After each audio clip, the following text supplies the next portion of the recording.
जब जब ऐसा लगने लगता है कि सब ठीक हो गया, तब तब कोरोना वायरस दस्तक देकर बता देता है कि खतरा सिर्फ टला था, खत्म नहीं हुआ। करीब 3 महीनों के अंतराल के बाद कोरोना संक्रमण ने एक बार फिर से रफ्तार पकड़ ली है और पूरी आशंका है कि इसका अंजाम देश में चौथी लहर के तौर पर दिखाई देगा।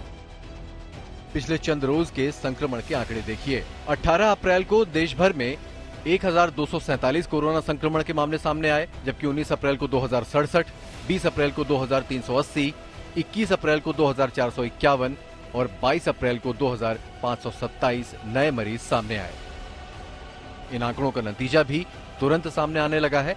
लखनऊ रेलवे स्टेशन पर बाहर से आने वाले यात्रियों की कोरोना टेस्टिंग शुरू हो गई है। एयरपोर्ट और रेलवे स्टेशन पर भी ऐसी ही कवायद चल रही है। दिल्ली में मास्क को एक बार फिर जरूरी कर दिया गया है।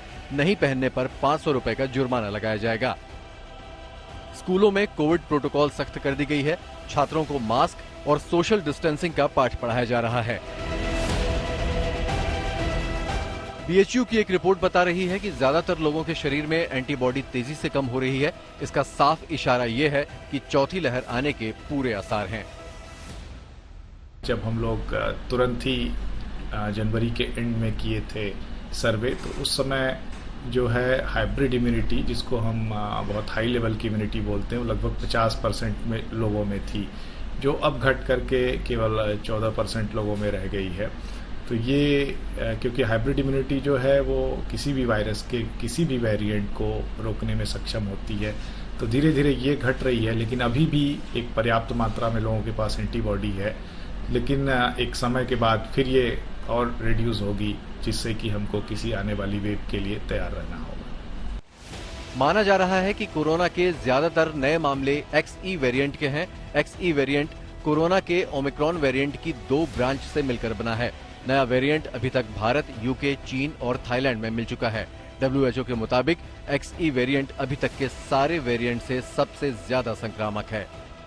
We just have to look at prevention, and having achieved so much, we shouldn't think that we have totally won over, because COVID is always view it as that repeatedly tries to recombine, and RNA virus have that nature. So we have to keep looking at experts for the guidance and go by what experts say. मुश्किल यह है कि इस बार बच्चे सबसे ज्यादा खतरे में बताए जा रहे हैं, क्योंकि स्कूल भी खुल चुके हैं।